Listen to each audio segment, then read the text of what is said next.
going to let you in on a secret you probably already know about. Sporting effortless natural hair doesn't mean zero effort at all. Because the ladies whose hair always looks soft and done and put together and pretty, all while looking easy, are usually not doing less than you. They are in fact doing more than us, just in private with high maintenance routines. They're doing the most on Saturday night on wash day, so that on Tuesday morning they can look in the mirror and act like they just woke up like that. Effortless hair is prepaid. So I'm giving you the private habits to look low maintenance every day.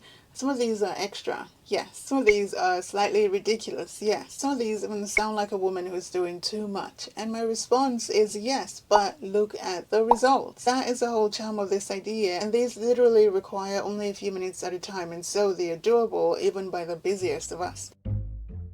The first habit, and honestly one of the biggest, is to set the hair properly after wash day, on wash day. I had to put this first because this is where effortless hair is manufactured. Not in the morning, not in the car, not in the office bathroom with a spray bottle and a wish. On wash day. If we go to bed on half dry hair, half defined hair, half decided hair, we are basically scheduling chaos for the rest of the week. A lot of us style our hair until it looks decent enough to stop, and then we hand out tomorrow's self an administrative crisis. The ladies whose hair always look gorgeous are the ones who finish the job on wash day. The twists are fully dry, the braid out has actually set, right? The roots have been directed to where they're going to sit in, the shape has been thought through, the ends are not behaving like exposed electrical wires. Do you know what I mean? So when I say set the hair properly, what I mean is complete the whole process. Dry the roots properly, right? Finish the sections properly. Let the style become what it was meant to be before you start living in it. I woke up like this hair is actually built on wash day. And that leads us to the second point, which is this. Design your hair for day 5, not just day 1. This is where our entire routine gets smarter. Most of us style our hair for wash day, for that mirror reveal, for when we finish it and we go, right, we've done everything, done is freshly washed, every twist is in place, every line is crisp, everything is looking brand new. But that is not the real test. The real test is what our hair looks like after sleep, weather, rushing back and forth and running errands and life and friction and the simple audacity of just existing in public for several days. So if we want effortless hair, we cannot style only for wash day reveal.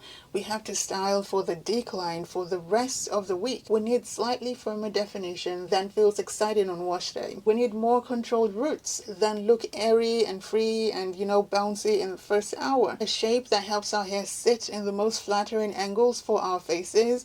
This is one of the most important mindset shifts for natural hair, especially type 4 hair. We're not making our hair for a photo shoot.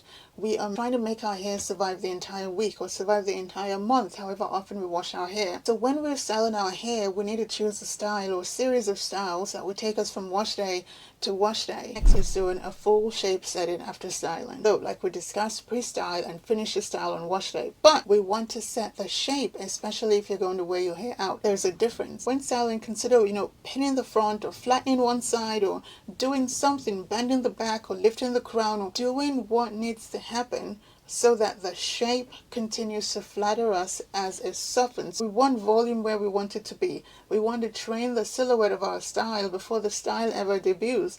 This is the sort of thing that can look almost silly in practice, right? Clips everywhere and bits pinned in odd directions, but a shape that definitely looks suspicious before bedtime, but in the morning the hair falls correctly, it frames the face exactly how you like it to be, and suddenly it looks naturally effortless because you've put the hair where you want it to go, right? The shape has been engineered. Next is getting a haircut so that your hair naturally lives in a shape no matter what happens. I cannot stress this enough, especially for the ladies like me who do not have a lot of volume yet want to wear their hair out. A shape will really help you. Next is using finishing products. A hairspray is our friend. It will help your styles last longer from wash day to wash day, especially if you wear your hair out and you want your sets to last all week. Your braid outs, your twist outs, your wash and goes, those kinds of styles.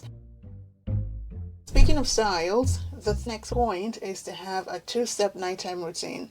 We are wanting the most comfortable way to sleep that also preserves our hair the best. Sometimes those two things require two different things, right? We want to preserve our hair, but we want to have a good night's sleep, and that's a real system. Maybe we can put a scarf under a bonnet, a scarf to secure the style, no tension please, and then a bonnet to secure the scarf if our scarves jump ship at night maybe. Perhaps it is doing a loose band-in.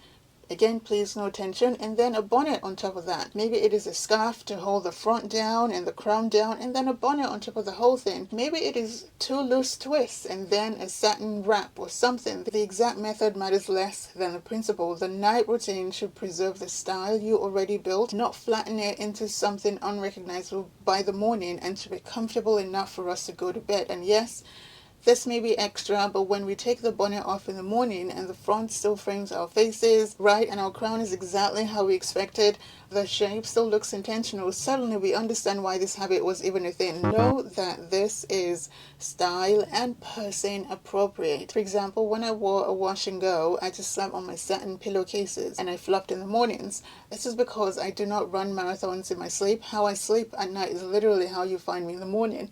So my hair never got the chance to get tangled or more frizzy. However, we must design our nighttime routine around the hair we want to wake up to in the morning. Okay, this next habit is protecting the front third and crown first. We do not need every section of our head to be equally perfect every day. That is exhausting. What we need is for the most visible zones to carry the beauty, so to speak. So that's usually the front panels, right? The crown area, the hairline area. These zones need, the best parting on wash day, the cleanest setting on wash day. Not that we're not washing our entire heads, but you get my point. The best preservation at night when we go to bed. If the front looks intentional and well placed and everything, the whole head appears to look polished, even if the back is merely doing its best. This is such a useful tip because it lets us stop treating our entire heads like it needs equal crisis management. It doesn't. Not every morning at least. It does not.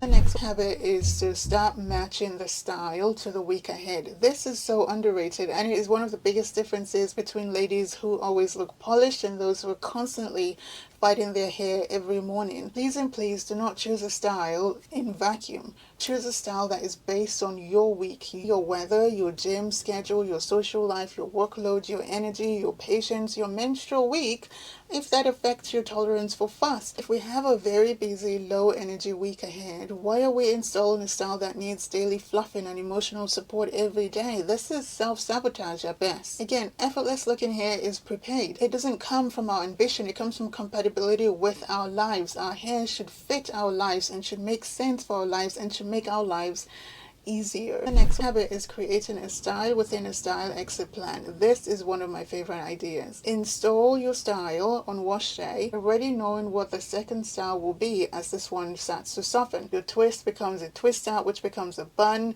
or your stretch style becomes a bun, or your braid out becomes an updo of some sort, or your wash and go becomes like a scarf style. The mistake I used to make was treating the first style I installed on wash day as if it must survive in its original form until death did us part.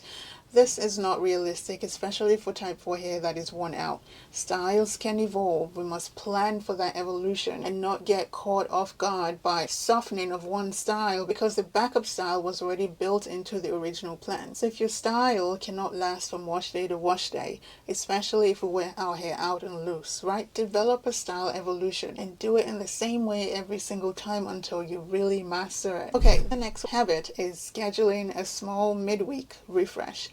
If and only if our hair actually needs one. This is such a busy woman habit because it does not involve a whole second wash day. It is 10 to 20 minutes of private maintenance that buys you another few days or few weeks even. So maybe that means retwisting your hair, the front of it, or maybe resetting the crown, or maybe, redoing the ends of the front of it, lightly reshaping the front and giving the whole thing another night of proper preservation at night. The point is, do not wait until your style has softened or looks a bit flat. Intervene while it is still salvageable, while there's still something you can do about it. This is what keeps effortless hair feeling like the norm instead of a lucky accident that only happens on day 1 and day 5.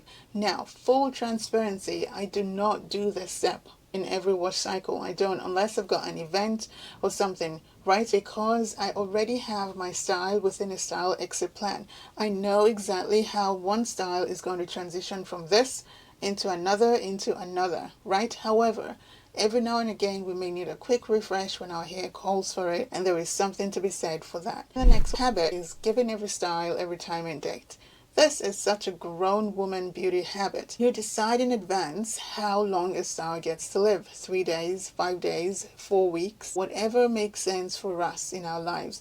The point is we stop letting a style linger just because it still looks good, just because it is technically still on our heads. Some styles have done their time, but they're still standing, unless we're ill. Do you know what I mean? Or we just had a baby. But some styles have finished long before we take them down. We can plan ahead of time and take the time it takes to take down a style once the time has come. Once we've set a date to it, we can stick to it. We need the discipline to say, well, this style has done its job, thank you and goodbye, right? Because once we start over wearing styles, what happens is we start over touching, over redoing, over rescuing, over fluffing, over picking, over manipulating, over gelling our edges, and spending too much time and energy trying to keep a style alive rather than just moving on to another wash day and end of story. This is why I suggest to wash our hair as often as we can, right? Doesn't have to be weekly for all of us. What can my scalp tolerate?